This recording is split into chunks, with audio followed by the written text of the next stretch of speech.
بسا اوقات بہت سی محنتوں کا نتیجہ انسان دیکھتا ہے کہ ضائع چلا گیا. میں نے 10 سال محنت کی، حاصل کوئی نہیں نکلا. یہ ثمرات کیا ہیں؟ محنتیں، محنتوں کے ثمرات کا ضیاع. کوشش آپ نے کی، قسمت کی خوبی دیکھی ہے، ٹوٹی کہاں کمن، 2-4 ہاتھ جب کے لبے بام رہ گئے. Be prepared. ایک شاعر کے یہ اشعار ہیں، وہ کمیونسٹ تھا، میں نام بھی نہیں لیتا، لیکن یہ کہ یہ اسی انقلابی، چونکہ ان کا بھی ایک انقلابی نظریہ ہے، انقلابی عمل میں یہ سارے مراحل آتے ہیں. کوئی سیٹ بیک آیا، فرض کیجئے کوئی ناکامی ہو گئی، تو اپنے ساتھیوں کو دل بندھانے کے لیے یہ فصل امیدوں کی ہمدم اس بار بھی غارت جائے گی، سب محنت صبحوں شاموں کی اب کے بھی اکارت جائے گی.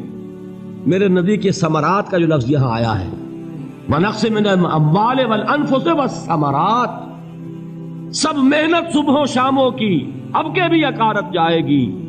دھرتی کے کونوں کھدروں میں پھر اپنے لہو کی کھاد بھرو، پھر مٹی سینچو اشکوں سے، پھر اگلی رت کی فکر کرو، پھر اگلی رت کی فکر کرو، جب پھر ایک بار اجڑنا ہے. ایک فصل پکی تو بھر پایا، تب تک تو یہی کچھ کرنا ہے. ایک مقصد ہے سامنے، انقلاب برپا کرنا ہے. ایک کوشش ناکام ہو جائے کوئی پرواہ نہیں، نیکسٹ. پھر تیار رہو ناکامی کے لیے. ایسا نہ ہو جو انگریزی میں کہتے ہیں hope for the best but be prepared for the worst. ایسا نہ ہو کہ دوسری مرتبہ ناکام ہو کے بددل ہو جاؤ، تمہاری ہمتیں جواب دے جائیں. نہیں، پہلے سے تیار رہو کہ دوسری مرتبہ بھی ناکامی آئے تو آئے، لیکن جب تک کہ کامیابی حاصل نہیں ہوتی ہمیں یہ کام کیے چلے جائیں. دیکھیے سیرت میں آیا کہ نہیں یہ واقعہ. بدر میں مسلمانوں کو فتح ہوئی تو احد میں زک پہنچی کہ نہیں؟ 70 صحابہ شہید ہوئے کہ نہیں؟ اگر ان کی ہمتیں جواب دے جاتی تو گاڑی کیسے چلتی آگے؟ تو فرمایا وَلَنَبْلُوَنَّكُمْ بِشَيْءٍ مِّنَ الْخَوْفِ وَالْجُوعِ وَنَقْصٍ مِّنَ الْأَمْوَالِ وَالْأَنفُسِ وَالثَّمَرَاتِ. ہم تمہیں لازم آزمائیں گے، خوف کی کیفیت سے، فقر و فاقے کی کیفیت سے، بھوک سے، جان کے نقصان سے، مال کے نقصان سے، محنتوں کے حاصل کے ضائع ہو جانے سے. وَبَشِّرِ الصَّابِرِينَ، اور اے نبی بشارت دیجئے صبر کرنے والوں کو.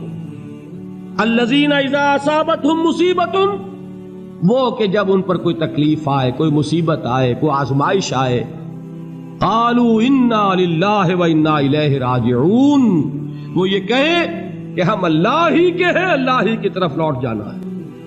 یہ وہی انداز ہے جو میں نے فارسی کا شعر سنایا تھا آپ کو کہ سرے تسلیم خم ہے جو مزاج یار میں آئے. وہ ہمارا مولا ہے، ہمارا آقا ہے، اگر اسے یہی منظور ہے تو ہمیں بھی یہی منظور ہے. میں نے تسلیم و رضا کی بات کی تھی نا، آپ کو کچھ شعر سنائے تھے. ایک شعر اور سنیے، اور یہ کس کا ہے؟ محمد علی جوہر کا. ایک مرتبہ جیل گئے، ان کی ایک بیٹی جوان بیمار ہوئی، فوت ہو گئی.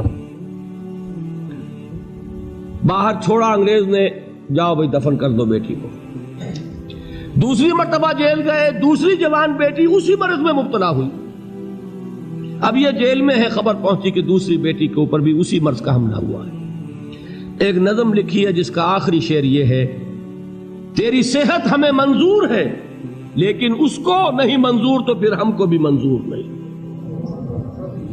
یہ ہے، جب تک یہ کیفیت نہ ہو اس میدان میں آدمی ثابت قدم نہیں رہ سکتا کہ میرے رب کو اگر یہ منظور ہے تو یہی مجھے منظور ہے، اور تیری صحت ہمیں چاہیے تو ضرور، لیکن ہمارے رب کو منظور نہیں تو ہمیں بھی منظور. راضی برضائے رب. وَبَشِّرِ الصَّابِرِينَ الَّذِينَ إِذَا أَصَابَتْهُمْ مُصِيبَةٌ قَالُوا إِنَّا لِلَّهِ وَإِنَّا إِلَيْهِ رَاجِعُونَ. نہ شود نصیب دشمن کے شود ہلاک تیغت، سر دوستہ سلامت کے تو خنجر آزمائی.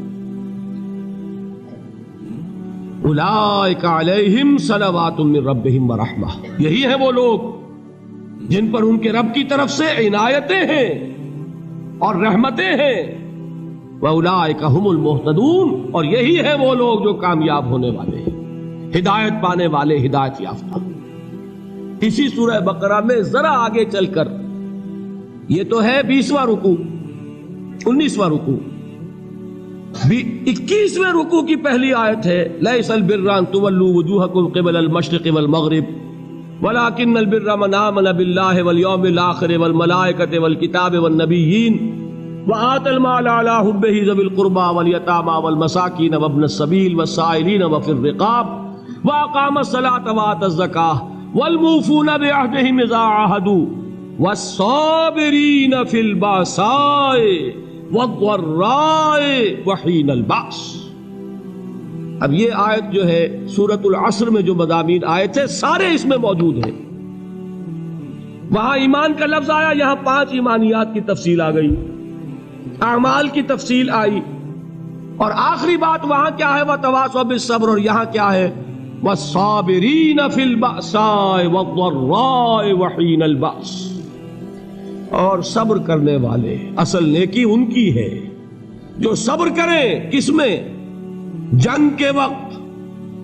ذرائے باسائے، باسا کہتے ہیں فقر اور فاقہ.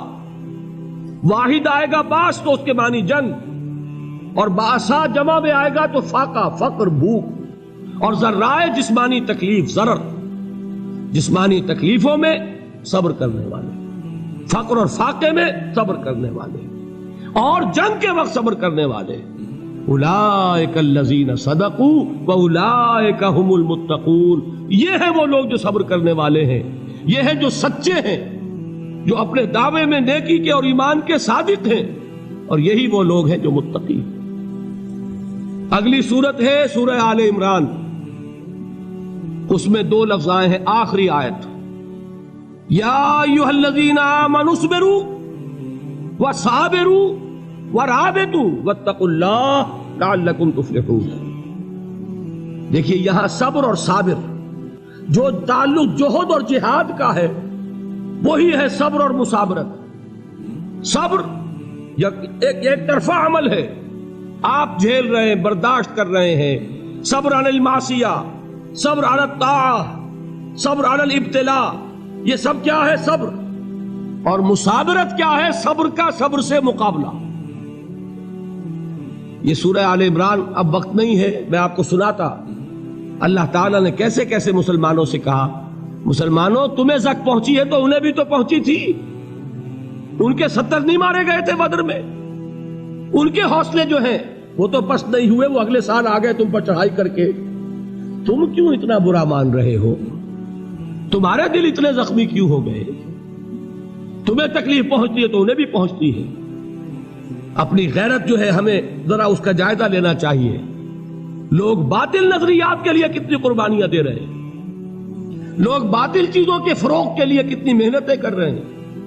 جیسا کہ میں نے ابھی کہا تھا، اسی غیرت کو چیلنج کرنے کے لیے، ذرا آپ کی حمیت دینی کو جوش دلانے کے لیے، قادیانی نوجوان کتنی تعداد میں اپنے آپ کو دین کے لیے وقف کرتا ہے، اور آپ کتنے نوجوان ہیں جو اپنے آپ کو دین کے لیے وقف کرتے ہیں،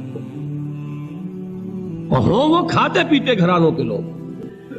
یہ نہیں ہے کہ اگر کوئی اور کام نہیں کر سکتا تو پھر یہ ہے کہ وہ دین کے کام میں لگ جائے. باصلاحیت لوگ، کھاتے پیتے لوگ، ذہنی استعداد رکھنے والے لوگ، اونچے گھرانوں کے لوگ، وہ وقف کریں اپنے آپ کو دین کے لیے. اس کے بغیر کیسے باہر آ جائے گی، کیسے رونق آ جائے گی؟ تو دنیا میں باطل نظریات والے جو ہیں، یہ بات کہی گئی ہے، مسلمانوں تم اگر توحید کے لیے لڑ رہے ہو، دیکھتے نہیں ابو جہل کو، اس نے گردن کٹوائی ہے شرک کے لیے، شرک کے لیے گردن کٹوائے، اور تم توحید کے لیے گردن کٹوانے کو تیار نہ ہو. اس نے گردن کٹوائی کہ نہیں کٹوائی؟ اور کس طرح کٹوائی ہے؟ کیونکہ بڑا متکبر قسم کا، فرعون قسم کا شخص تھا. جب گردن کاٹنے لگے تو کہتا ہے ذرا نیچے سے کاٹنا، تاکہ جب تم نیزے کے اوپر چڑھاؤ میرے سر کو تو اونچا نظر آئے، معلوم ہو سردار کا سر. وہ بدبخت مرتے ہوئے بھی جو اس کی کیفیت تھی نا، اس کو ذہن میں رکھیے. تو یہ اس لوگوں نے قربانیاں دی، جانیں دی. تو فرمایا اگر تم ان سے زیادہ قربانی نہیں دو گے، یہ جو نوٹ کر لیجئے اس کو، مجرد اگر حق کو غالب کرنا اللہ کے ذمے ہو تو آنے واحد میں غالب کر دے گا، تمہیں تکلیف ہی دینے کی ضرورت نہیں. سمجھ رہے؟ کیا اللہ کے مقابلے میں کوئی باطل کی طاقت ٹھہر سکتی ہے؟ یہ تمہارے ایمان کا امتحان ہے، یہ تمہارے خلوص کی آزمائش ہے، یہ تمہارے امتحان کا ثبوت درکار ہے کہ اللہ تعالیٰ دیکھنا چاہتا ہے تم اس کے لیے اپنی جانیں قربان کرنے کو تیار ہو کہ نہیں، تم اس کے لیے تن من دھن لگانے کو تیار ہو کہ نہیں۔ اور یہ جان لو کہ اگر کفار اور مشرکین اور ملحدین اور باطل نظریات والے وہ جو کچھ قربانیاں اپنے باطل نظریات کے لیے دے رہے ہیں ان سے زیادہ اگر تم نہیں دو گے تو حق غالب نہیں ہوگا۔